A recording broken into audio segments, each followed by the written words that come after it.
So, Davos is over, but believe me, the shockwaves are just getting started. Former President Donald Trump has put Greenland back on the table. And no, not to buy it this time, but for something that might be even bigger and way more permanent. This isn't just about some remote island. With the Arctic opening up, we're talking about who controls the future of shipping, who gets access to a treasure trove of rare minerals.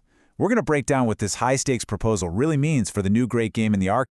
You know, when someone asked Trump just how long this new deal for Greenland would last, his answer was, well, ambitious to say the least.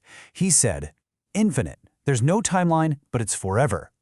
Just that one quote tells you everything you need to know about the scale of this thing. It's a plan to completely rewrite the rulebook for military power in the Arctic. Okay, so to really get how wild this forever deal is, we've got to jump in a time machine and go way back. For more than 70 years, the U.S. has had boots on the ground in Greenland, but it's all been governed by a totally different set of rules, a defense pact from all the way back in 1951. So this old agreement from '51, it allowed the U.S. to set up shop in Greenland, which, remember, is Danish territory. We're talking 3 military bases and a small number of troops. But here's the crucial part. This was not a blank check. The whole deal was built around very specific limits and restrictions on what the U.S. could and couldn't do. I mean, look at the difference here. It couldn't be more night and day. The 1951 pact was all about limited, defined access with clear guardrails. Trump's new proposal? It just shreds that old playbook. It's demanding the exact opposite. Complete and total military access, with no limits, no restrictions, and yeah, you guessed it, forever. So you can imagine, this whole forever demand for basically a military free-for-all didn't exactly land quietly over in Europe. Nope, it sent immediate shockwaves across the Atlantic, and leaders had to scramble to figure out how to respond. The official response was, let's just say, very diplomatic. The European Council President Antonio Costa put out a statement saying relationships between allies should be managed in the cordial and respectful way. It's a polite way of saying, hey, that's not how we do things, aimed right at Trump's hardball tactics. But if you look just under that polished, diplomatic surface, you see something else going on. European Commission President Ursula von der Leyen has this really interesting take. On one hand, she's projecting confidence, saying, you know, we can push back. But in the very next breath, she admits Europe's biggest weakness. They're just too dependent on the U.S., and that has to change. And fast.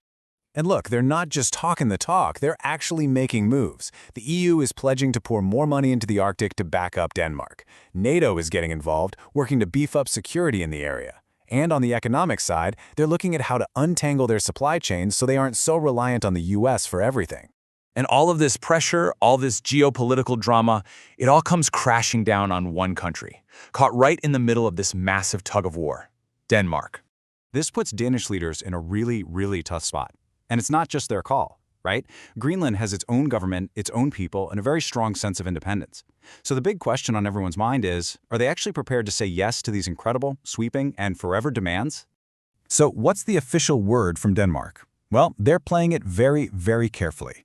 Prime Minister Mette Frederiksen says they're ready to expand the pact. But notice the wording. She is totally sidestepping the real issue here, the question of limits. It definitely suggests some very tense negotiations are going on behind closed doors. All right, so let's talk about the Greenland game, because that's what people are calling it. How are other big players and influential people seeing this whole high-stakes standoff? Well, it's even gotten to the point of satire. You've got Elon Musk at Davos, of all places, making a crack about it. He sarcastically asked about some new peace plan, wondering, is that a little piece of Greenland, a little piece of Venezuela we got?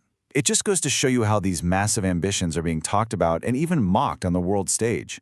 And really, this is what it all boils down to. The language might have softened a bit. We're not hearing the word owning as much. It's all about access now. But the core demand, oh, that hasn't changed one bit. The end goal is still total, permanent control over one of the most strategic spots on the planet. And so this leaves us with a huge question, doesn't it? Are we watching the birth of a new Arctic alliance? One that's being forced together under all this pressure?